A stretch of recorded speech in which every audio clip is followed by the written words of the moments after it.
All right, in studio with the fellas to assess some of what we saw there, and wow comes to mind here. 21-0 feels like game wrapped. Eagles putting their foot down in the first half, but something changed, Mac.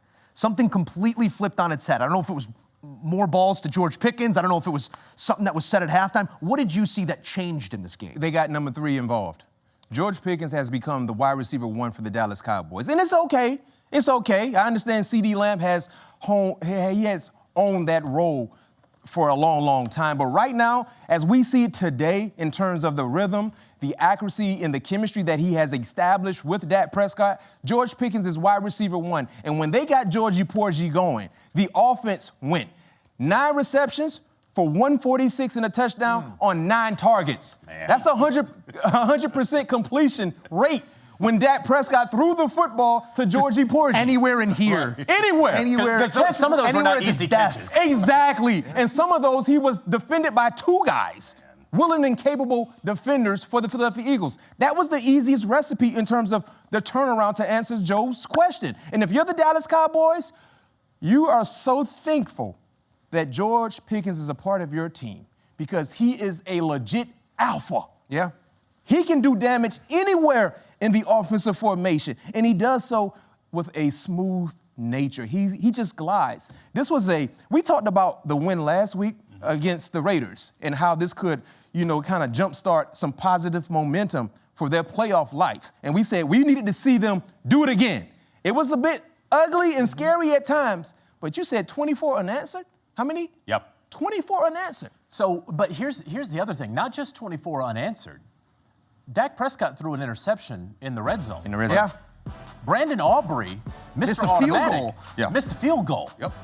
Turbine fumble going into scoring area. So this, for me, is about a lot more. We're going to have another week about Eagles offense conversation.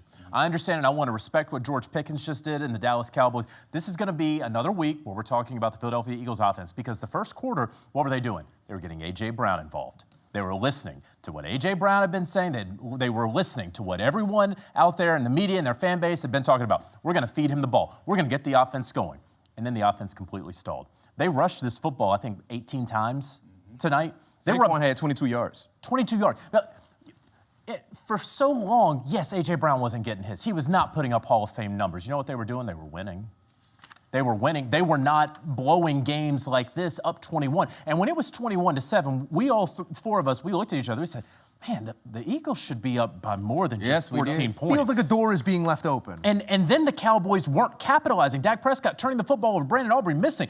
They had no business, the Dallas Cowboys, winning this game. And I should say, the Philadelphia Eagles had no business losing this game. This is going to be all about the Philadelphia offense this week. A lot there that I want to get into. Emory, I want to come to you here on just like the vibe in the room type thing for the Eagles because it's a quick turnaround Black Friday game against the Chicago Bears. You can't spend too much time licking the wounds off this one, but you got to troubleshoot some stuff. And to JJ's point, might get even louder because A.J. Brown now has a case study to say, I am the reason why. Right, because at the end of the day, we saw them not be able to dominate the point of attack on both sides of the ball. The Dallas Cowboys ran the ball rather well.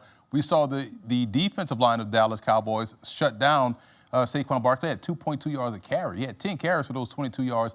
And they adjusted and they took away the passing game because Jalen Hurts was super crisp in the first half. So now when you look at what Chicago brings to the table, the pass rush comes in waves. Their ability to play fast on both sides of the ball. The Eagles are more methodical in their approach on both sides of the ball. Their secondary gave up a lot of big plays. So if you're Caleb Williams in that passing game, you're looking like, wow, well, we have an opportunity to make some big plays against this secondary because they haven't found a way to consistently get pressure. But we talked about this last week when the Cowboys played. It was like they're going to get better defensively each and every week because you got Quentin Williams in there now. He had a sack today. You had Shuvon Ruvell, 2 solo stops at cornerback. You had DeMarvion Overshown, 4 solo stops at linebacker. So Osa had a sack. Osa had a sack. So now the defense that was a legit liability has now caught up to the offense. And this was the type of game the Cowboys usually lose. Usually would lose. And so they found a way to win despite not playing their best game possible, which is a scary sign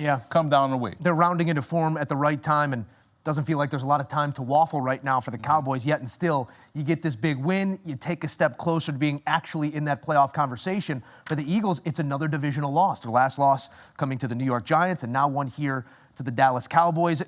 You sometimes look for that come-to-Jesus moment as a team, Mac. Can this serve as that for an Eagles team that we know is supremely talented? And talk to me about what's going on up front, because the Saquon Barkley's numbers are head-scratchers. Yes. He came into this week averaging 66 yards for each game. Yeah. He was averaging 125 a year ago. What is the issue right now? How much is up front? How much is maybe just a moment of hesitation for Saquon? Well, injuries clearly have played a part. You know, Juergens missed time. Lane Johnson didn't participate today. So they're dealing with injury. Landon Dickerson has been in and out of the lineup also. So clearly the continuity that we saw in 2024 hasn't been there in 2025, and that has played a significant role in the Saquon Barkley not looking like the Saquon Barkley that we saw in 2024. Heck, right now, Saquon Barkley isn't looking like the New York Giants Saquon Barkley.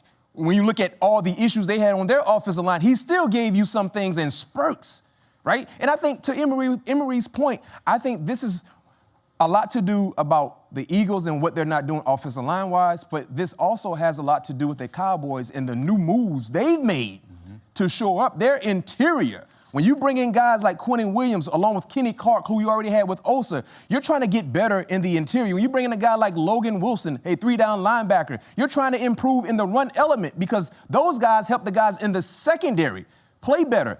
And when you look at the issues offensively, the block, the missed field goal, the fumble, the interception, usually the defense for the Cowboys would fold. Yeah. Yep. Fold like a napkin, right? But what they did, they bowled it back up, and they gave their offense the necessary possessions to win this ball game. Remember I used to always say with the Cowboys, all you need to do is get 4 stops defensively. They can get those easily now. Yeah. Now they're getting more, which could be a scary sign for this team if they get a legit shot to get into the playoffs. You wonder in that NFC if it is too little too late. 10, maybe 11 is going to be the going rate there, not just for divisions, but for the wild card with what you see going on in the North and elsewhere. You got to win each and every one of them. It's come from behind 24 unanswered. What matches the largest comeback victory in franchise history for Dallas. We talk about the short week for the Eagles, even shorter for the Dallas Cowboys who play on Thanksgiving, JJ. Not just they play on Thanksgiving. Let's consider the opponent. It's the Kansas City Chiefs. And if you were watching on Sunday afternoon, you were saying, oh boy, this Thursday game, the Chiefs are going to lose to the Colts. Obviously, the Cowboys are going to lose to the Eagles. What are these teams going to be playing for? Everything. And now, we truly, I mean, of course, we were already going to tune in on CBS on Thanksgiving Day. There's no doubt about it. Who else? But now everybody's tuning in different, right? on this one. And so I absolutely cannot wait for this. And I think that you guys make a fantastic point about this defense. Obviously, it has gotten better because it could not get worse, but it has gotten better because of the additions that they've made there. They're already gelling. They're congealing. And even the pieces that were there, it's not just those guys, but being in Matt Eberflus's defense and understanding sort of the nuances took those guys a little bit. And even the guys who have been there are figuring it out. So the Cowboys can be scary down the stretch here. When we looked at that 3-game stretch coming off of last week's game that they won, it was like they have the Chiefs, they have the Eagles, and they have someone else. It was like if they can get 2 out of the 3 or 1 out of the 3, the back end of outside of those 3 games look rather delicious for the Cowboys. But this was the first one of many. And you have to like their matchup against Kansas City. So the 3-game stretch is Philly, Kansas City, and Detroit. Boom. There's your lane to get into the mix. Yeah. And 2-1, I think, would be serviceable. But if you look at the Cowboys, the way their offense and defense has improved, I mean, they could win it all. Look how delicious December looks. I need you to stop saying delicious, but to your point, they clipped the first one here. Maybe worse. This guy. Oh, you know we got a goodie. JJ already ripped our promo. I mean, what more needs to be said?